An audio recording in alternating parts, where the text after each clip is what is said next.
Hello everybody, welcome back to the Black Knight Off-Road channel. It's been a minute since we got to you with our Cape cruise in the series. This time we're in the Carnarvon Gorge area and I can't wait to show you some of the fascinating things in this region. There's a number of elements to the Carnarvon Gorge area which make it so alluring, and it sees up to 70,000 visitors a year. Firstly, you've got the Carnarvon Gorge section itself, which has some of the finest examples of Aboriginal rock art in the world. The Carnarvon Gorge area that most people know with the rock art is the focal point of most of the visitors' attention. But the Carnarvon Gorge area covers a great expanse of territory in this region. We're located in the Mount Moffatt section, which is only about 15 kilometres as the crow flies from the gorge itself, but it's a 300-kilometre drive to get there. The Mount Moffatt section that we're currently located in is famous for a couple of reasons. Firstly, you have some fine examples of what we call rock sculpture, which has been formed through the erosion of sandstone around, leaving the harder rock. And we've got marble arch to look forward to and a couple of other things this afternoon as well. As I was researching the Mount Moffatt area, I came across a story of the Kenniff Brothers. This is a grisly story of bushranging in this area which rivals Ned Kelly's in the south. Can't wait to tell you about that one. The Carnarvon Gorge region really is broken up into sort of an eastern and a western section. Now the western section was explored more by Sir Thomas Mitchell and the eastern section Ludwig Leichhardt. Now we're going to explore both of those regions together. As I say, the western section is Mount Moffatt where we are, but also Salvatore Rosa, which I'll come to later. But after we've finished exploring this area, we're going to head around and park up in the gorge area itself. Then we're going to attempt that full day's hike. Hopefully it's not too hot. The colonial and indigenous history of this area is also very interesting and somewhat dark, as you might imagine. Certainly when Ludwig Leichhardt and Thomas Mitchell came through this area, they went back to the cities and told everyone about the massive resources in this area. This area produces its own climate because it is quite elevated and it sees a lot of rain every year. You've also got artesian springs in this area. So the Aboriginal people knew this was very important from a water supply perspective, but also it held cultural and spiritual significance for them as well. So when the settlers came back into this area, you can imagine this was an area for the Aboriginal people well worth fighting for, and fight they did. One of the most interesting facts I came across when researching this area is that it contributes to essential components of Australia's river systems. To the west, we have the Coopers Creek into Lake Eyre tributaries. To the east, we have the Fitzroy River, which heads out to the sea near Rockhampton. And to the south, water from here forms the Murray-Darling. They are massive river systems in Australia. So you can see how geologically this area is so significant to Australia. I'm so grateful I get the opportunity to bring to you these fascinating places. At Black Knight Off-Road, we're really passionate about adventuring through these areas and giving you guys a different style of approach. Sure, we've got the vehicles which are flashing, great to see through this countryside, but we hope you learn something from our videos as well. And thank you so much for subscribing and following and liking.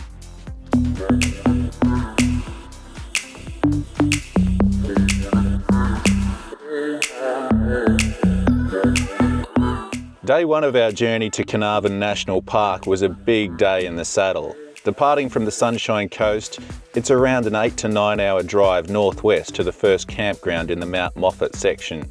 By the time we arrived, we were all pretty shagged, and as we pulled into Darganelli Campground, we were left speechless by the absolute delight that this rest stop is. With freshly mowed lawns, a beautiful creek nearby, and a none too shabby drop loo, we were all stoked to call Darganelli Campground home for the night.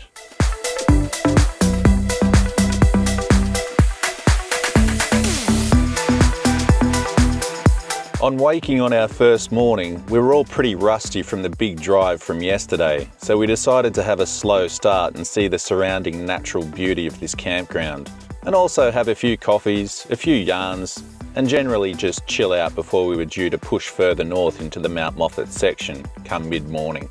You might notice that there's been a few changes to the Black Knight and the Torpedo since our Cape cruise and trip. Firstly, you'll see on the roof of the Torpedo that we're now using the famous Pelican cases. renowned for their ability to keep dust and water out, which is obviously great considering we're carrying lots of expensive camera equipment. I'm also partial to throwing a few clothes up top too, which, as you might imagine, is always preferable to be dry and dust-free. We were all a little sad to leave the serenity of Darganelli campground, but that was a brief sensation as the excitement of imminent exploration and adventure took over. So we eagerly made our way further north into the fascinating heartland of the Mount Moffatt section of Carnarvon National Park. On the Black Night, you'll see the new addition of 4 Baja design spotlights on the front bull bar. The outer 2 are in amber and the inner 2 clear. For those of you who know their off-road lights, you'll know that Baja Designs, with their roots in off-road racing, are the best in the world. And, in my opinion, the best looking off-road light in the world too. There's lots more to come from Baja Designs for the Black Night, so be sure to keep up with all developments on our Instagram page. So we've just left the campsite there at Mount Moffatt and we're heading north into the heart of the Mount Moffatt section of Carnarvon Gorge. We're on this sandy sort of trail here, and this section here of the park and the entire park in general has a lot of sandstone in it. Effectively, the Carnarvon Gorge itself was carved out through millions of years of the course of the water running through the area that were coming both from the rain that was falling and also the artesian springs in the area that were carving that sandstone out, making a course to those rivers I mentioned earlier. Major Thomas Mitchell was an integral character in Australia's early exploration. He had a couple of expeditions that were very famous, and one of them was his trip up through here to the Carnarvon Gorge region. He was a little disappointed that Ludwig Leichhardt beat him to it, but Ludwig did that eastern section of the park, whereas Mitchell did this western section. One of the perks of being an early explorer of Australia, such as Mitchell and Leichhardt, is you get the odd thing named after you. One of the things that Major Mitchell had named after him was this grass here, called Mitchell grass now. It's abundant in this area, you'll see it everywhere. Of course, you might also know about the Major Mitchell cockatoo with his pink crest.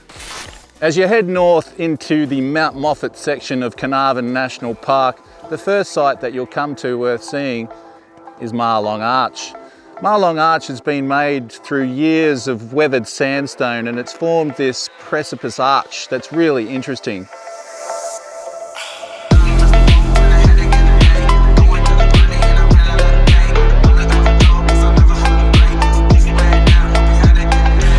Marlong Arch, what a fine example of how nature can shape things into the most beautiful natural sculpture.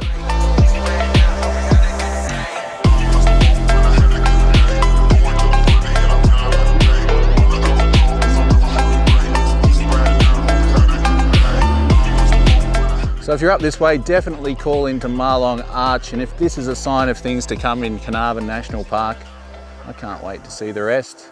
I thought it was what? Oh, fuck. Fucking that can't touch you. Fuck. Too busy looking at your feet, aren't you? Well, fuck. You sort of watch where you go. You don't expect to get necked. So a little further on down the track from Marlong Arch, you'll come across the turnoff to Kookaburra Cave, which is adorned with rich ochre stencils from the Aboriginal times here. It's famous in this area, so we're going to go down and check it out now.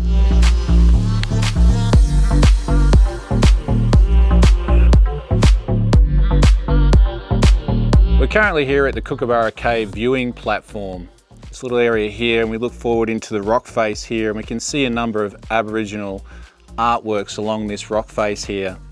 Now, the method by which the Aboriginal people got these pictures up here was they sort of painted with negative space using a mixture of ochre and water and spit. They put it in their mouth, they put their hand up against the rock and they sprayed it out, and what was left was obviously the picture of their hand painted with that negative space. And they've done one here with whatever method to create that stencil of the Kookaburra. So that's really interesting. Probably dating around 5,000 years old.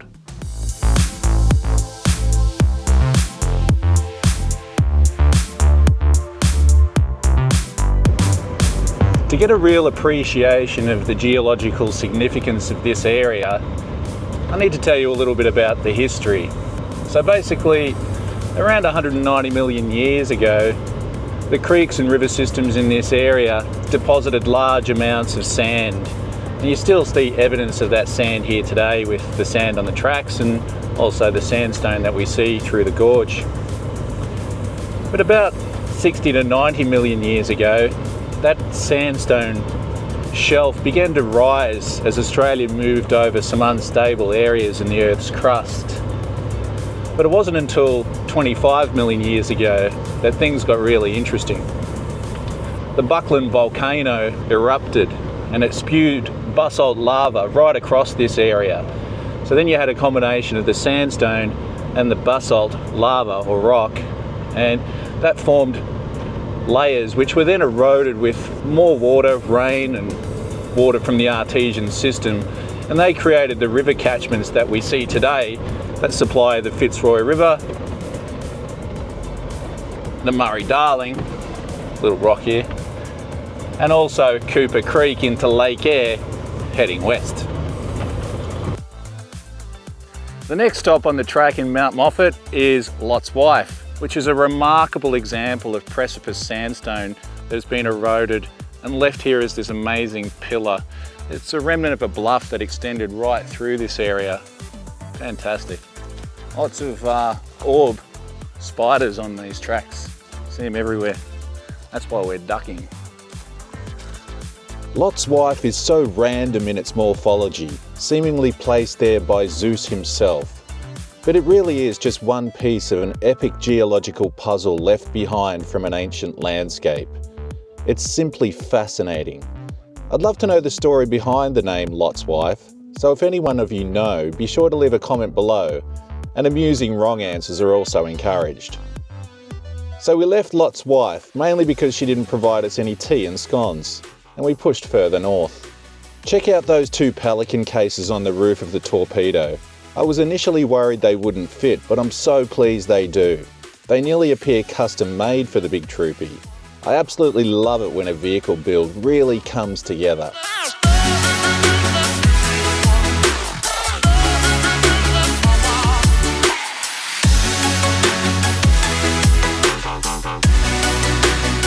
The Mount Moffatt track between Marlong Arch to the incineration site isn't a long drive, and all the attractions along here are reasonably closely spaced, which is super convenient as we could tick them all off in a half day's travel.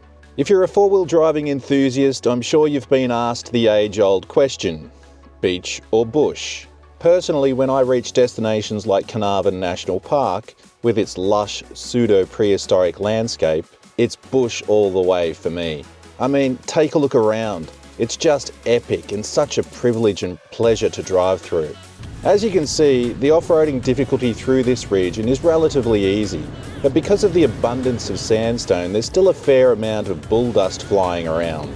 And normally we wouldn't drive this close so as not to suck dust into the engine. But for the purposes of framing shots for filming, it's a brief requirement.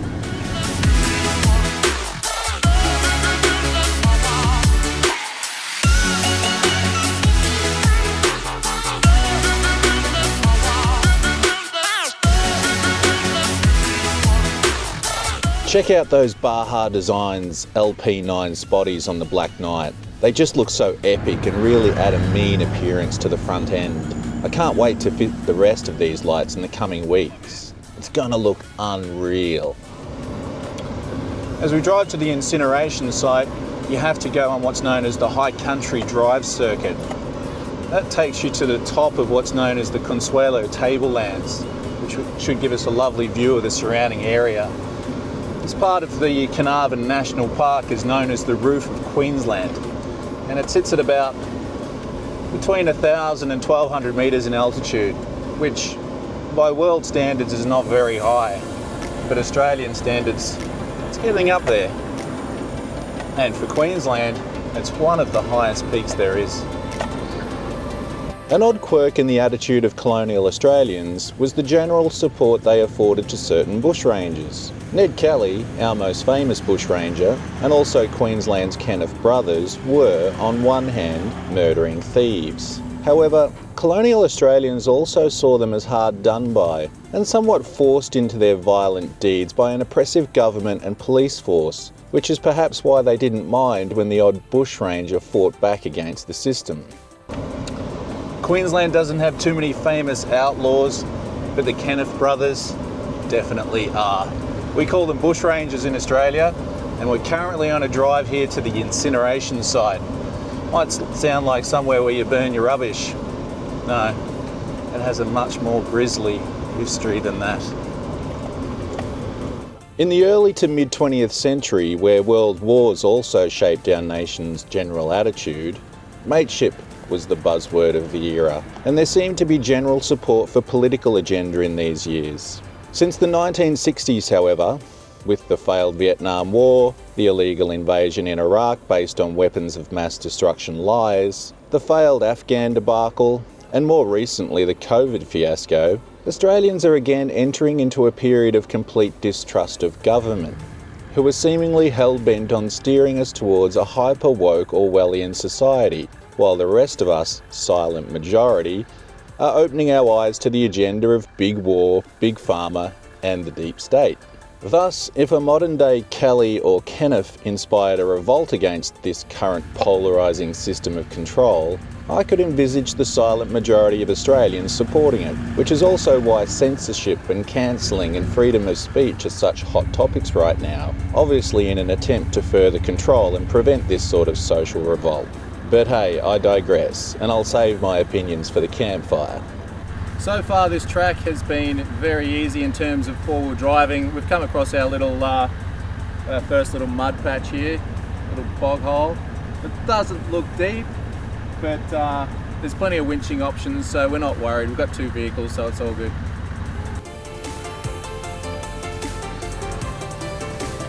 Check out the Maxxis Trepidors just eating up this mud. I cop a raised eyebrow from time to time from folks who believe these tyres are unsuitable for the driving I do. But my attitude and response is always this: I build my vehicles to be suitable for the worst terrain I expect to encounter, not the best, and it's served me well.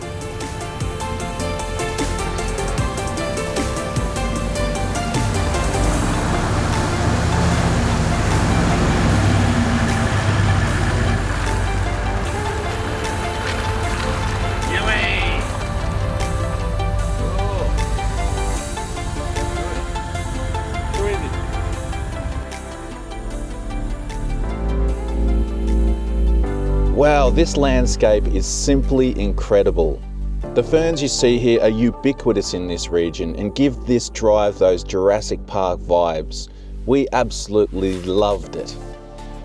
After a minor obstacle, we head northward towards the infamous incineration site. But just take in this stunning countryside for a moment. What an absolute treat to experience.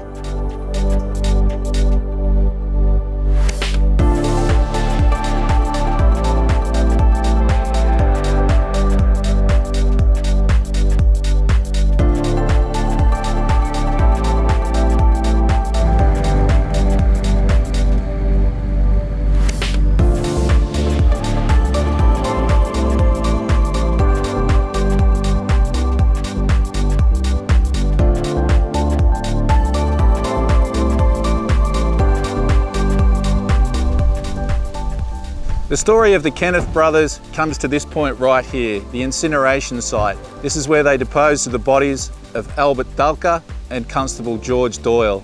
The Kenniff Brothers were James and Paddy Kenniff from Ireland, came out here in the mid-1800s. They came up to this region here in the 1890s and they started stealing horses and cattle. They ended up in jail for a few years, and this Albert Dalka, he had a thing for these guys and he decided that their land lease should be sold up. So when they got out of jail, they had no way of making any money. So what did they do? They went back to stealing cattle and horses. Then they came on the radar of the police again, and one day a black tracker, Sammy Johnson, Albert Dalka and George Doyle came after them. They came across the boys out here somewhere. They had no handcuffs on them. They sent Sammy Johnson back to the pack horses to get some handcuffs. While he was there, he heard shots. He came back and he saw that there was a scuffle breaking out. What happened, we don't really know. But what we think is that brothers of those two came to their aid and they murdered these chaps on the spot. Believing he was being pursued by the Kenniff brothers, Sammy Johnson went back to Mitchell and he raised the alarm. They sent out a lot of policemen to this area searching for the two Kenniff brothers. What they found was a grisly sight. They came across the horses of Albert Dalka and they saw stuffed inside the saddlebags were the earthly remains of their bodies, charred in this case. After discovering the grisly remains, the search continued for the two brothers, and they did find them in Lethbridge Pocket, where a scuffle broke out after they shot the horses of these two guys and took them back in. They were eventually tried in Boggo Road Jail. At the time, the political sentiment against the government wasn't positive, or the public sentiment I should say, and these guys had a lot of public support at their trial and also at the appeal. So they were kind of like seen in a high light by the average Joe. At the trial, it was deemed that Paddy was instrumental in the murders. James, not so much. He did time in prison at Boggo Road, whereas Paddy, he saw the hangman's noose. I didn't know a lot about the story of the Kenniff brothers until I started researching the Carnarvon Gorge area, but I'm so glad I did. It's really enriched my experience on this trip, and it's a very interesting story in Australia's colonial history. I'm not going to lie, we all felt a little weird to be enjoying ourselves at such a beautiful place with its disturbing history. Let's have a chat to Henry and Sam and see what their thoughts are on this region. So we've just had a lovely swim here at the incineration site. I know that might sound a little bit odd, but to my right here I have Henry, to my left I have Sam. Again, on these cruising series videos, I need to bring a couple of volunteer drivers. Henry, what are your previous notions about Carnarvon Gorge? Did you know much about it before you came? Mate, I didn't. This is very much a first for me in many respects, but I'm glad I'm here.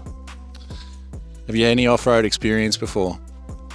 No, not like this. I grew up obviously in Dubai, which you know about. We did a lot of desert stuff. Nice. But no, nothing like this. Excellent. Sam, it's you again. Well, welcome back, mate.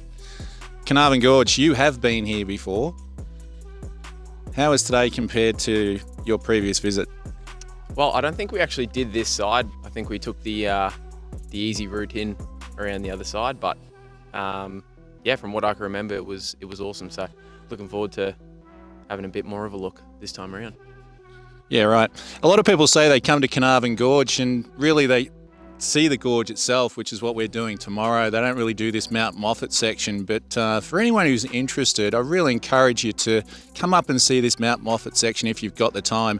It really feels like Jurassic Park as you're going through here, nearly prehistoric. It's an incredible place, and with the colonial history and the Indigenous history and of course the story of the Kenniff brothers, I think it's a must-do on anyone's trip to the Carnarvon Gorge area.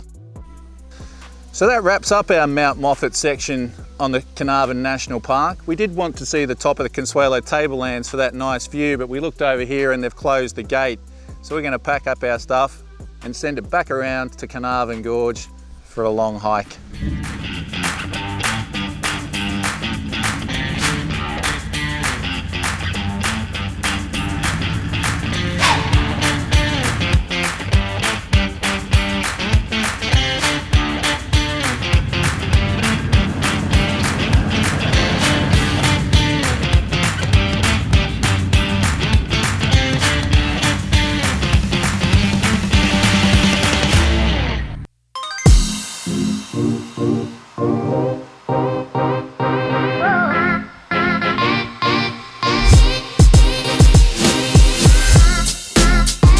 So last night we stayed at a place called In June, which is down the road from In July. Just kidding. It's about 150 k's south of here, and we had a nice dinner, a rest and relaxation there. We've made our way up here to the main attraction of the Carnarvon National Park, which is this Carnarvon Gorge walk. It's a reasonably long walk at 20 kilometres return, but well worth the effort, we're told. On this trip or on this walk, you're going to see that amazing Aboriginal rock art that we've been talking about, which dates back to 6,000 years old. And of course, we'll get a sense of the Aboriginal Dreamtime folklore of the rainbow serpent carving out this gorge through this sandstone. So I really hope to get a sense of that Indigenous history here today.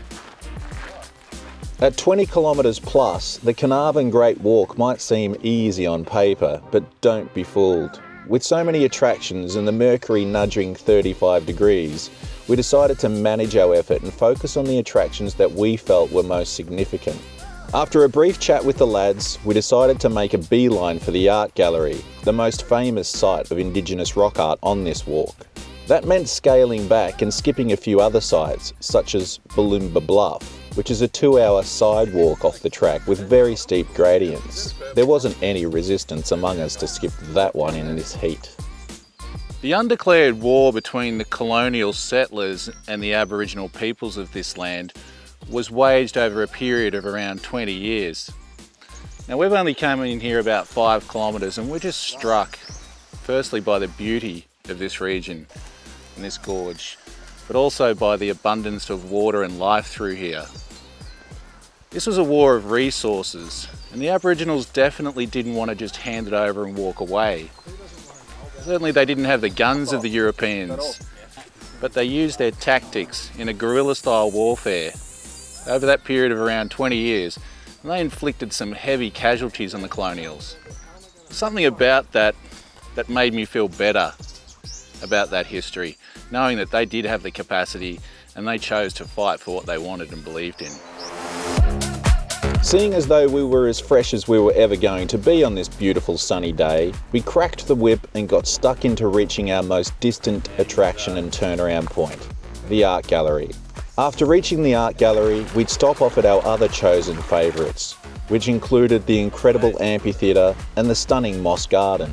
This would be around a 15-kilometre hike, as we wouldn't go all the way to the end, which is known as Big Bend, which really was a bridge too far for us on this sweltering day. Doing it this way also gave us a great introduction to the lay of the land in the gorge, and we noted the signpost to our other attractions we'd see on the way back, which would ultimately save us a little time. While we hiked along this 20-kilometre trail, I couldn't help but ponder the efforts of Ludwig Leichhardt on his first expedition in 1844 from Moreton Bay to Port Essington, which lies about 300 kilometres north of Darwin, a distance of over 4,500 kilometres or 3,000 miles. He passed not too far to the east of Carnarvon Gorge and had long been given up for dead when he arrived over a year later in Port Essington. What an amazing achievement, and what an incredible time to be alive and up for adventure. So we've just arrived here at the art gallery. This is the most sacred area of the Carnarvon National Park for the Indigenous people. This sheer sandstone wall is adorned with Aboriginal rock art motifs carrying huge symbolism and purpose, and it's the written language for the people. Some of the many motifs that you can see here on the wall are typical objects such as boomerangs, and of course that famous hand with the ochre stenciled around it. Here we have some fishing nets also, which is a symbolism of a burial site for the Aboriginal people. Moving down the wall here, we have some really interesting rock carvings. The female vulva here, there's hundreds of them on the wall. This is a very sacred place, and it was obviously a symbolism of fertility, and they used to have ceremonies in this area, perhaps to pray for fertility. Much of the artwork that you see on the wall here dates to over 5,000 years ago, and Aboriginals in this area have been known to inhabit the region for over 20,000 years. So you can imagine how they felt when they were encroached upon by white settlers, and that they put up a fight was a reflection of their belief and conviction that they had to belong in this area, and also fight for the sacred ground that they thought this was, that they believed this was. The art gallery that you see here is certainly one of the main features on the Great Walk of the Carnarvon Gorge. There are a couple further back towards the visitor centre that we're going to see now, such as the Amphitheatre and Moss Gardens. So let's check those out now. We'd already noted where the turn-off was to the amphitheatre on our way out to the art gallery, so all we had to do now was retrace our steps. One thing is for certain, we were all very satisfied to be past the halfway point on this walk, which we all agreed would have been much easier in cooler conditions. Nature has really shaped this whole area into some of the most beautiful natural formations you'll see anywhere in the world. And this rivals anything I've ever seen anywhere. Have a look at this place. Even Shakespeare would struggle to pen a phrase to capture the beauty of this very special place. Absolutely sublime.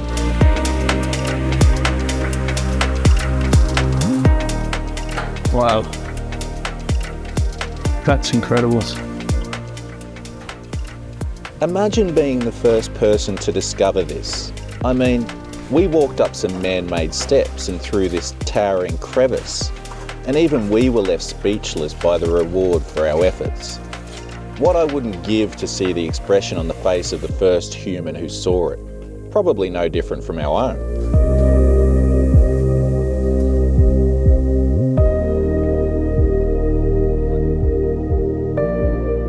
Here we are at the incredible amphitheatre. It's just this stunning sheer faces of rock in every direction, and my voice sounds remarkably good in here. I want to have a chat to the lads about their thoughts on this being such a spiritual and significant place for not only the Aboriginal people, but I think anybody who came across such a, an amazing place as this would have to hit some part of you and inspire some awe inside you. Henry, what are your thoughts on the amphitheatre? And also what you've seen today? I think it makes you feel really small, and I think anything that can make you feel really small makes you ask the big questions. And nature certainly has a good way, a clever way of doing that. You come up these stairs and through this crack, and you step into this space, and it really just makes you sort of stop and think. Makes you, super present. Yeah, it's like a portal to presence, really, isn't it? Yeah, because you're here, and it's breathtaking. Yeah, absolutely. Good thoughts. Sam, Yeah. did you come here before? No, we didn't come up in this far, but kind of disappointed we didn't after seeing it now. Yeah, it's incredible, isn't it? Yeah, I didn't know what to expect, coming down there. It was beautiful enough as it is back there, and then we come up through the crevice there and into this space. It's unreal. Yeah. It's a humbling atmosphere, this one, and as Henry said, anything that can bring that level of humility to you, and yes, we're insignificant, but we are part of this as well, and I think anything that makes you feel part of nature can only be a good thing.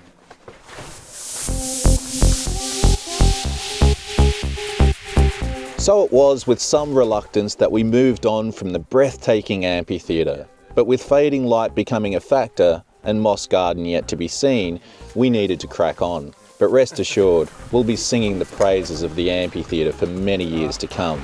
After around 20 to 30 minutes of hiking, we made our way into the side gorge known as Violet Gorge, which has a very peculiar geology that ultimately created the most visited natural feature on the Carnarvon Great Walk, Moss Garden.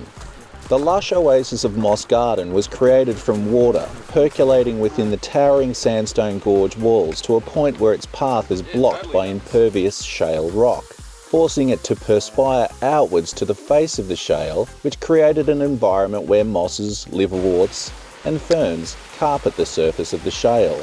Moss Garden is a veritable Garden of Eden. Mosses cling like bright green velvet tapestry above a rock pool fed by trickling waterfalls. The entire scene is tranquil, lovely and idyllic, and we could have literally spent hours there, sitting with the sounds and life of the stunning natural world playing out a siren's melody around us.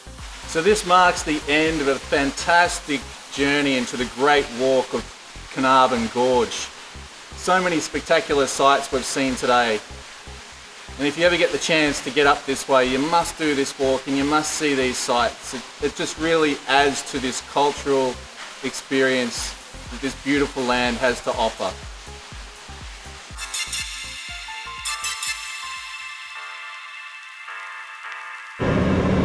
So yesterday we did the great walk through the Carnarvon Gorge, which was totally beautiful. We were pretty tired after that, so we had to swim in the rock pool there, and then we decided to stay at the Big 4 Caravan Park. Now we were charged $84 for an unpowered site and 4 people. And that always hurts me when I've got a vehicle that can basically stay off grid anywhere.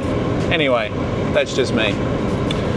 We're about 10 k's west of Salvatore Rosa, and this area of the Carnarvon region was first explored in a European sense by Thomas Mitchell.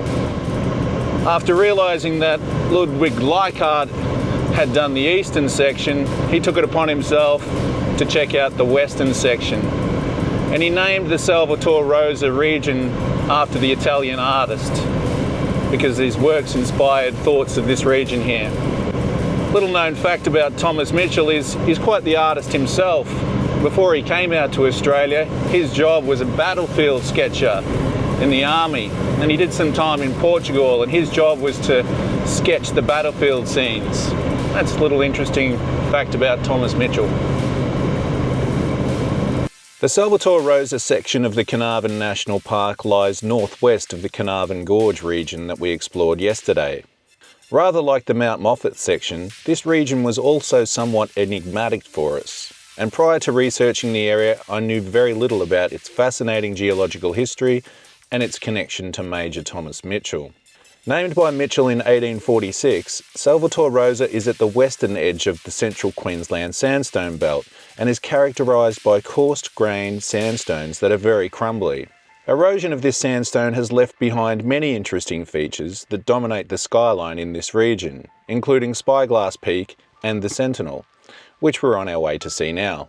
Salvatore Rosa is also hugely significant for its contribution to the Great Australian river systems mentioned earlier. Crystal clear springs add more than 10 million litres of water a day to the peaceful Louisa Creek and the Nogoa River as they meander beneath a backdrop of rocky sandstone crags and spires. Suffice to say, we were all super curious to check out these fascinating sites, and in doing so, tick off the final region of our Carnarvon National Park adventure. Yard site's further down at the end of the track.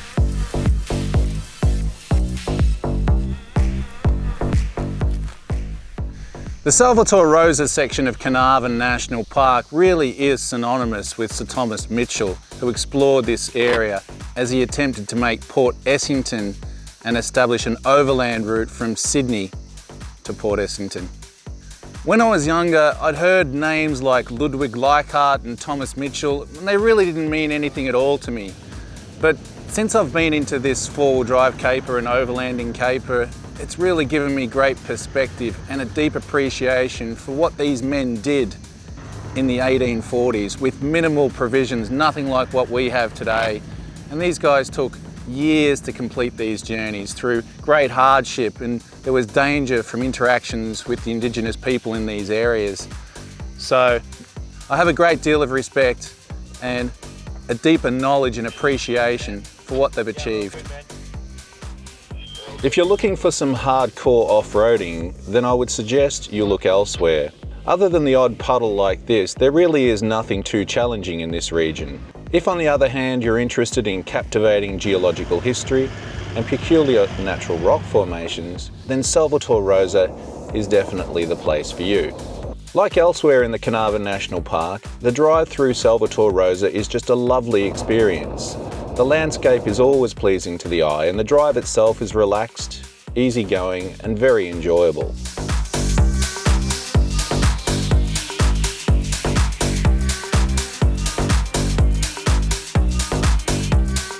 According to our maps, we expected to come across the huge sandstone monolith of Spyglass Peak as our first point of attraction, and we were all keen to take the walk around the base and also send the drone up to get some close-up footage of the spyglass. Let's just say that didn't go quite to plan, but I'll come back to that in a moment. Right, so we just pulled up here to Spyglass Peak probably an hour and a half ago at this point, and our drone pilot slash videographer thought he'd cut a lap and get some fantastic shots for you all to watch. Then he realized the drone cut because it didn't get any radio signal, and yeah, all hell broke loose. Sam, would you like to tell us a little bit more about what happened from that point on? Well, we did some serious rock climbing. Yeah, yeah, I guess you'll see on the footage, but it was pretty hectic getting up there. It was good though, Henry was there. Bit of moral support, watching where my feet were going, so it's all good. Would you call it an easy climb up to Spyglass Peak? No, it was pretty hectic there. Yeah, last 10 metres was. Last 10 metres, what was that like? It was pretty vertical, but plenty of boot and footholds, so it was all good. Do you need some baby wipes for you know what? Nah, it's all good. We've got time, mate. I'm happy to, sling you a spare pair of jocks or something, whatever you need. Nah, we came out all right. Yeah. Excellent. Henry, you climbed up there as well, mate. Any thoughts on that area? What could you see in the distance from that height? You can see pretty far, but you can see the wall, the rock wall, which is 4 or 5 metres high, and it just ran for as far as you could see. Yeah. There was other signs that people had climbed up there. What signs did you see? There was a few, just a few names being carved on the sandstone up there, but I don't think many people have been up there, to be honest. I think you'd get to that last little bit and go, yeah, nah, I'm coming back down. What do you think our videographers should get? Drone for a drone? Drone for a drone. I think that's pretty fair. What do you reckon, Dan? It's happening, he says. It's in the post. While all this was going on, a couple of jackaroos rolled up in a maroon 79 series Land Cruiser. One thing I've noticed over the years in my travels into outback Australia is how friendly the locals are. These two legends were up for a yarn, offered us a beer, and had a good old chuckle at our recent misadventure. They also gave us a little tip about a quote-unquote interesting cave that we might like to check out. We were totally up for exploring a little local knowledge, so off we went.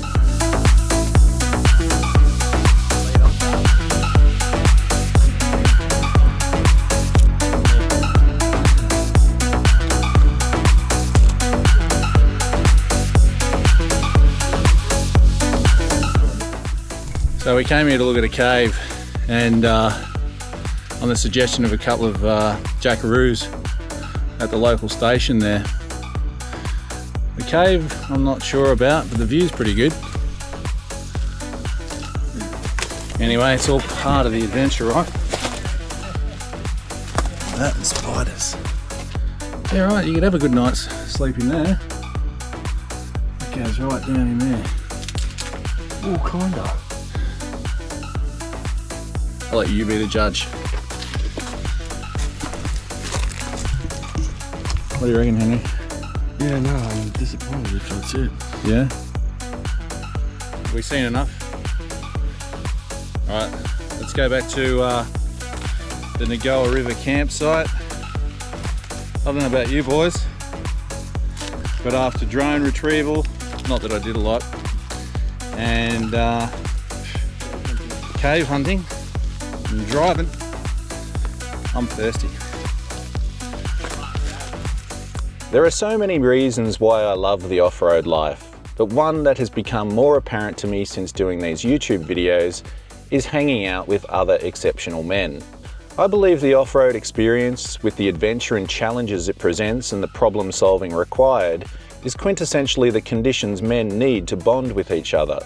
At a certain point in life, many men can become isolated in their community and disconnected from their brothers. They might no longer play competitive sport and are neck deep in the grind of raising kids, paying the mortgage and supporting their partner, and generally doing their best to be a high-value man. Men are strong, but societal expectations of men are immense and onerous. Needless to say, men's mental health suffers from this pressure, and if men suffer, we all suffer. The illusion is that a good woman can save a man, but she can't. What he needs is his brothers, other good men that he can feel supported by. Men do this differently to women. We hunt together, we explore together, we joke around and connect as we overcome challenges together, and we speak freely without fear of judgment when we stare at a campfire after a long day in the saddle. I don't do these YouTube trips for fame. I do them to connect with other exceptional men whose support and presence inspires me to go back into society feeling stronger and more mentally rejuvenated. I'll always do these trips, YouTube or not.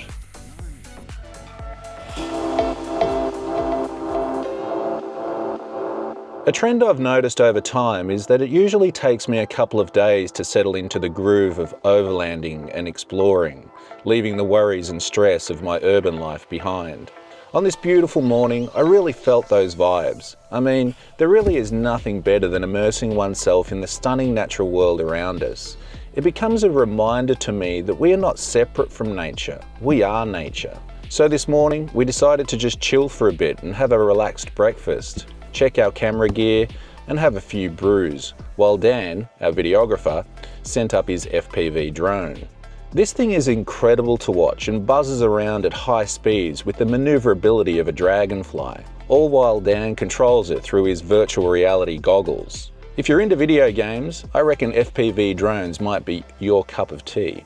We were all looking forward to seeing the artesian springs that we missed yesterday due to our drone misadventure. And to do so, we needed to retrace our steps back past the Spyglass Peak and further west into the depths of the Salvatore Rosa. Since we've started using Pelican cases, we can now travel much easier knowing that all our camera gear can remain safe and sound, no matter what elements they're exposed to.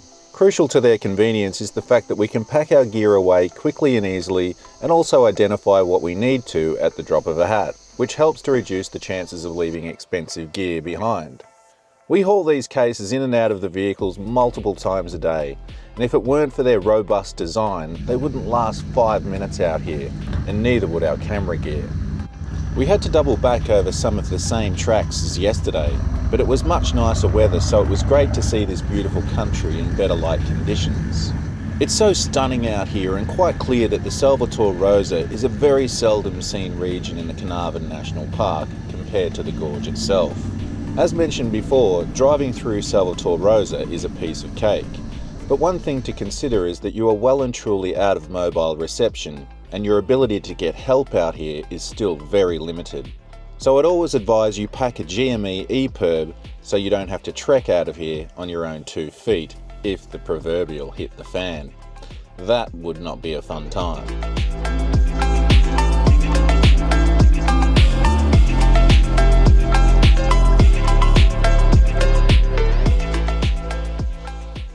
I've already mentioned so far that the Carnarvon region is very important to Australia's major river systems.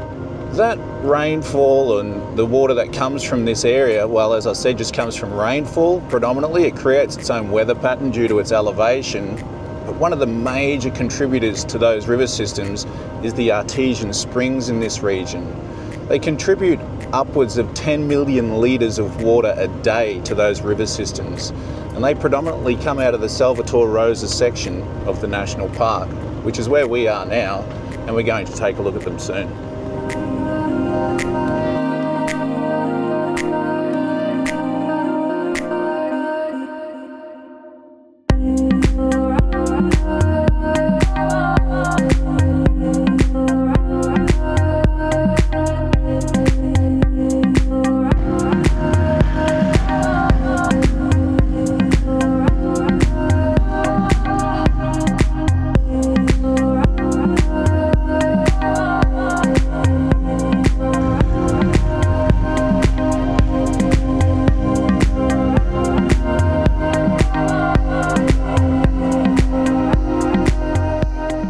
After around 30 minutes of driving from our campsite, we came across the signpost to Louisa Creek, one of the major expressions of the Great Artesian Basin. At first sight, there was no sign of a creek, a watercourse, or anything that looked even remotely like it. The apparent path to the creek was completely overgrown by waist-high grasses, and we all had a little trepidation about walking through this area, as where there's long grass and water, there's often wildlife, the kind that has no legs.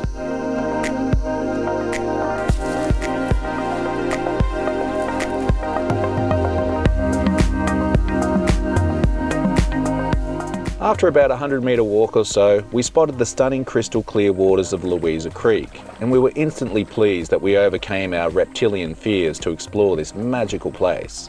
So here we are at Louisa Creek. This creek is formed from Belinda Springs, the artesian spring, just a little bit further on down there. This water through here is super cool, tastes great. Fantastic, supporting life not only in the Carnarvon area, but greater regions in Australia and beyond, which I think is absolutely fascinating when you think about it.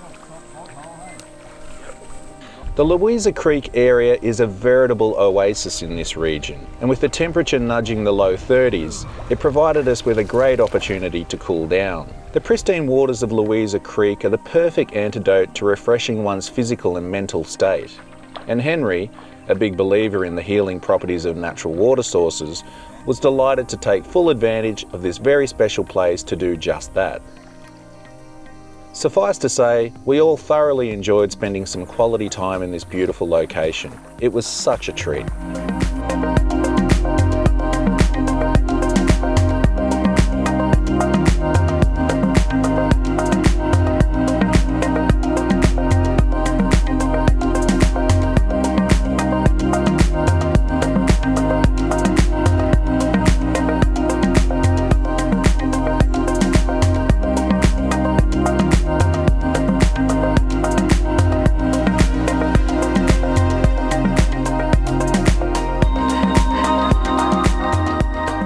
Louisa Creek, what an amazing place. When you get to the car park up here, there's lots of reeds that are quite high and you won't be able to see Louisa Creek from the car park, and it's not a very nice walk down, and we were nearly considering pulling the pin, but gee, we really would have missed out if we didn't come down and see this. So if you get here, make sure you come and see it.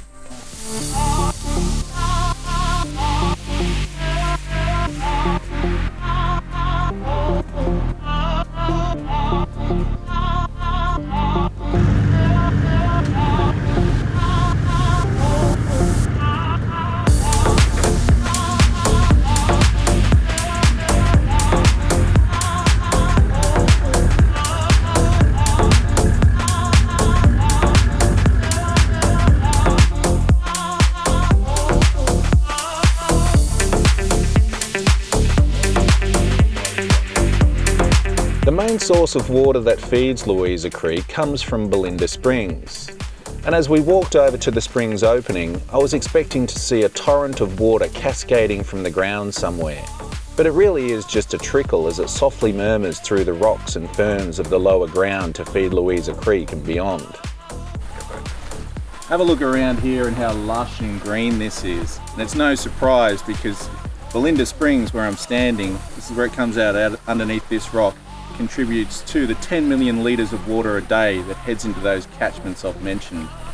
The other spring you've got is Major Mitchell Springs, where he camped while he was on the Nogoa River in his expedition up towards Port Essington.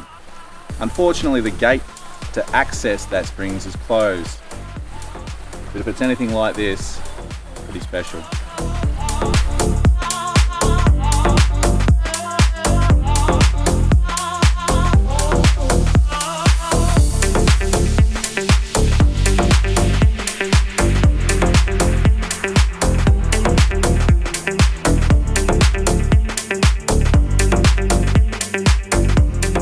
These drone shots really give a great indication of the lifeblood that water is for this region.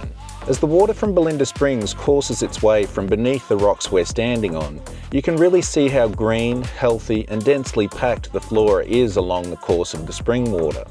We were all in agreement that Salvatore Rosa is a fascinating region in its own right, and paired with what we'd seen and explored already, the Carnarvon National Park really is a natural wonder that we believe is a must-see for anyone interested in the natural and colonial history of Australia.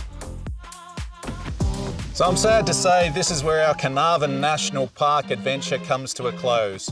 When I reflect on all the amazing things that we've seen over the last few days, from the Kenniff Brothers story in Mount Moffatt, through to the amazing Carnarvon Gorge National Park walk, into Salvatore Rosa, there really is something for everyone here.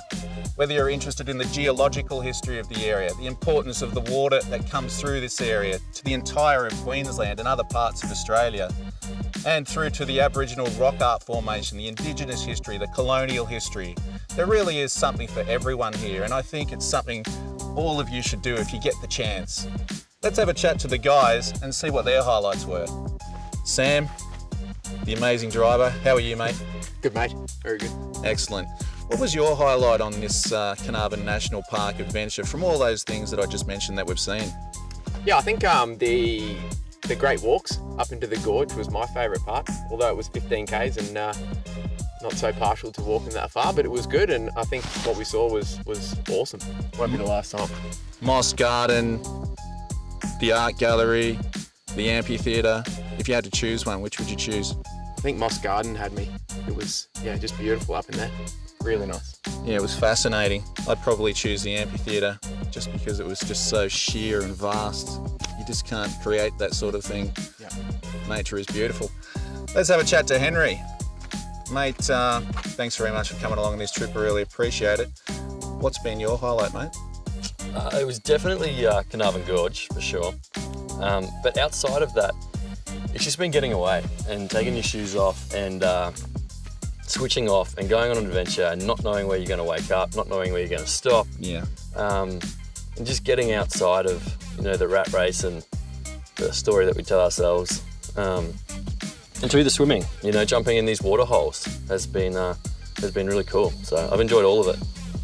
Yeah, it's been not only to see these amazing features in this area, but just to connect with this beautiful part of the country, from the waterways to just sitting in nature. I mean, I'm sure all you guys out there agree with us that, this is why we get away, is to, disconnect from a high-pressured world that we live in and connect with ourselves and our loved ones through this amazing experience. So yeah, if you get the opportunity to come to Carnarvon National Park, please put it on your list. If you've enjoyed this video, please like, subscribe, follow, leave a comment if you've got a question, and I promise I'll get back to you. Thanks very much for watching, guys.